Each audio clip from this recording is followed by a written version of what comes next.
Salam sejahtera tuan-tuan puan-puan yang dihormati dan dikasihi sekalian. Bicara Ebit Liu, maklumat kesalahan jenayah disyaki dalam telefon bimbit. Seorang saksi perbicaraan kes pendakwa Ebit Liu Irawan Ibrahim Liu atau Ebit Liu memberitahu Mahkamah Magistrate hari ini bahawa disyaki terdapat maklumat berkaitan suatu jenayah, kesalahan jenayah dalam telefon bimbit yang dirampas daripada tertuduh. Saksi keempat perbicaraan itu Asisten Superintendent Siti Noraini Muhammad Syahid berkata, kemungkinan terdapat maklumat atau bukti yang boleh menjurus kepada sesuatu kesalahan jenayah yang merujuk kepada Liu atau pengadu kes.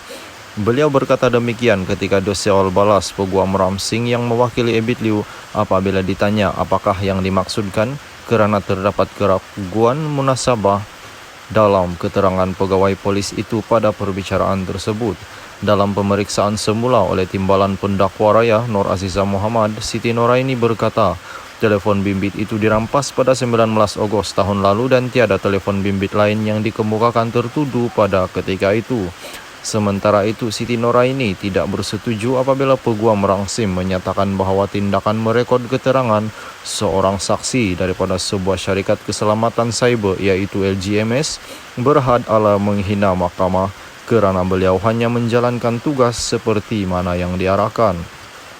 Siti Noraini juga tidak bersetuju dengan dakwaan Ramsing bahawa tindakan merekod keterangan saksi itu boleh menyebabkan penghinaan terhadap mahkamah.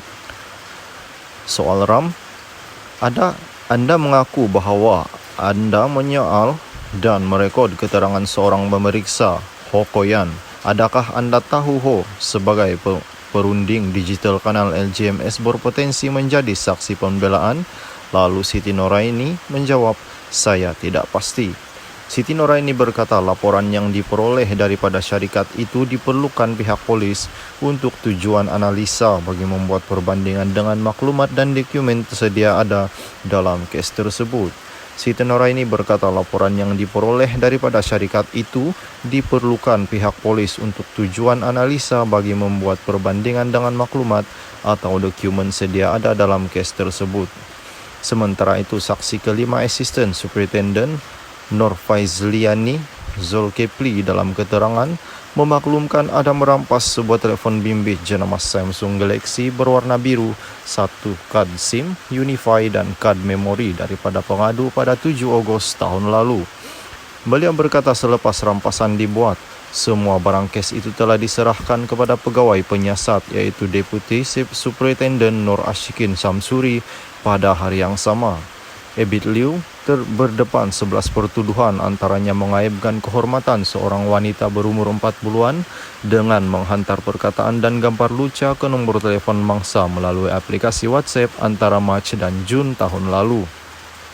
Pertuduhan itu mengikut Seksyen 509 Kanun Keseksaan yang membawa hukuman maksimum penjara 5 tahun atau denda atau kedua-duanya jika sabit kesalahan. Perbicaraan di hadapan Magistrate Nur Ashraf Zulhani bersambung pada 7 hingga 10 Februari tahun depan. Iaitu Deputy Superintendent Nur Ashikin Samsuri pada hari yang sama. Ebit Liu berdepan 11 pertuduhan antaranya mengaibkan kehormatan seorang wanita berumur 40-an dengan menghantar perkataan dan gambar luca ke nombor telefon mangsa melalui aplikasi WhatsApp antara Mac dan Jun tahun lalu. Pertuduhan itu mengikut Seksyen 509 Kanun Keseksaan yang membawa hukuman maksimum penjara 5 tahun atau denda atau kedua